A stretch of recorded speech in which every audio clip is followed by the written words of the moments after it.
దేవుని నామానికి మహిమ కలుగును గాక. మన ప్రభువును రక్షకులను యేసుక్రీస్తు నామమున మీ అందరికీ శుభాభివందనాలు తెలియజేస్తూ ఉన్నాను. ఈరోజు మన ధ్యాన గ్రంథం నుండి కొరింథీయులకు రాసిన మొదటి పత్రిక 7వ అధ్యాయం 23వ వచనం.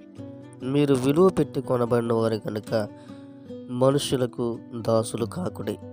చూడండి, అపోస్తలుడైన పౌలు కొరింథీయులకు తెలియజేస్తూ ఆయన అంటా ఉన్నాడు, మీరు విలువ పెట్టి కొనబడ్డవారు.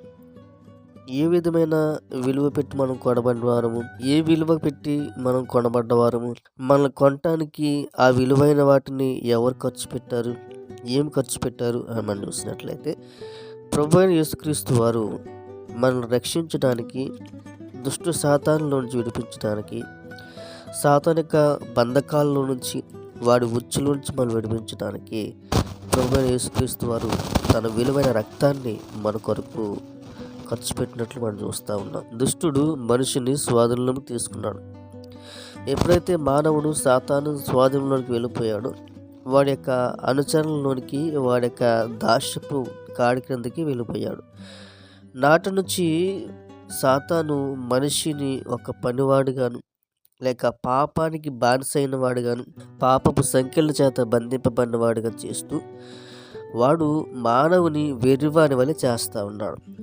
ఎందుకనంటే ఈ రోజున పాపం అనేది మనిషిని పరిపాలన చేస్తూ ఉంది. ఆ పాపంలోనికి వెళ్ళిన వాడు బయటికి రాలేకపోతూ ఉన్నాడు. అది త్రాగుబోతుతనమే కావచ్చు, తిరిగిబోతుతనమే కావచ్చు, వ్యభిచారం కావచ్చు, దొంగతనం కావచ్చు, ఇక రకరకాల వ్యసనాలు. ఈ వ్యసనాలకి మనిషి లోనైనప్పుడు, వాటికి బానిసైనప్పుడు, వాటిలోంచి మానవుడు బయటకు రాలేక ఇంకా వాటికి బానిసైపోతూ తన విలువైన జీవితాన్ని పాడు చేసుకుంటూ ఉన్నాడు. కాబట్టి యేసుక్రీస్తు వారు తెలియజేస్తూ ఉన్నారు, అటువంటి ఆ దాస్యపు కాడి నుంచి విడిపించడానికి తన విలువైన రక్తాన్ని మన కొరకు అర్పించినట్లు మనం చూస్తూ ఉన్నాం. అందుకనే అంటున్నాడు, మీరు విలువ పెట్టి కొనబడ్డవారు, అంటే క్రీస్తు రక్తం చేత మీరు కొనబడ్డవారు, ఆయన రక్తం చేత మీరు కడగబడినవారు కనుక మరలా మీరు మనుషులకు దాసులు కాకండి. సాతానికి దాసులు కాకూడదు, మనుషులకు దాసులు కాకూడదు. అంటే మనం ఈ లోక సంబంధమైన మనుషులు చెప్పే వ్యర్థమైన పనులకు మనం బానిసలు కాకూడదు. మనం ఎవరికి దాసులు కావాలంటే ప్రభువైన యేసుక్రీస్తు వారికి మనము దాసులు కావాలి. యేసుక్రీస్తు వారి మాటకు మనం విధేయత చూపించాలి. ఆయన యందు భయభక్తులు కలిగిన వారమే మనం ఉండాలి. కనుక అంటూ ఉన్నాడు, ప్రభువునందు పిలువబడిన దాసుడు ప్రభు వల్ల స్వాతంత్రం పొందినవాడు. ఆ ప్రకారమే స్వతంత్రుడై ఉండి పిలువబడినవాడు క్రీస్తు దాసుడు. కనుక ప్రభువునందు మనం పిలువబడ్డ దాసులము, స్వతంత్రులము. ఈ స్వాతంత్రాన్ని పొందుకున్న మనము క్రీస్తుకు దాసులమై మనం ఉండాలి.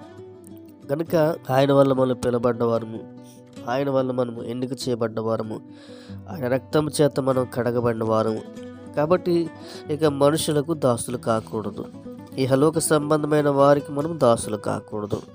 ఎందుకంటే మనుషుడు ఏ స్థితిలో పిలబడ్డాడో ఆ స్థితిలోనే దేవునితో సహవాసం చేయాలి. ఏ పాప సంబంధమైన, ఏ లోక సంబంధమైన స్థితిలో నుంచి పిలబడ్డాడు, అదే స్థితిలో నుంచి విడిచిపెట్టి దేవునితో సహవాసం చేస్తూ, దేవునితో అనుబంధం కలిగి జీవిస్తూ తన జీవితాన్ని ప్రత్యేకంగా విలువైనదిగా మార్చుకోవాలని ప్రభువైన యేసుక్రీస్తు వారు తెలియజేస్తూ ఉన్నారు. కాబట్టి మనం మనుషులకు దాసులు కాకూడదు. మనుషులకు, సిరికి, సాతానుకు, ఈ మూడింటికి ఎప్పుడైతే మనం దాసులం అవుతామో ఆ మానవుడు దేవునికి దాసుడు కాలేడు. అంటే దేవుని ఆరాధించలేడు, దేవుని స్తుతించలేడు, దేవుని గణపరచలేడు, దేవునితో సరైన సహవాసాన్ని చేయలేడు. కనుక ఈ లోకం ఎటువైపు వెళ్ళిపోతూ ఉందంటే మనుషులకు దాసులైపోతూ, మానవ బంధాలకు, మానవ జీవితాలకు విలువనిస్తూ, దేవునికి విలువనివ్వని వారుగా, దేవునితో సరైన అనుబంధం కలిగి జీవించలేని వారుగా బ్రతుకుతూ ఉన్నారు. కాబట్టి దేవుని పిల్లలుగా మనము ఎవరికి దాసులం అవుతూ ఉన్నాం, ఎవరికి మనం విలువనిస్తూ ఉన్నాం, ఎవరి మాటకు మనం లోబడుతూ ఉన్నాం. యేసుప్రభువు వారు మనకు స్వతంత్రం అని గ్రహించాలి. ఆ పాపం అనే దాస్యపు కిందకి వెళ్లకుండా స్వతంత్రం అనుగ్రహించారు.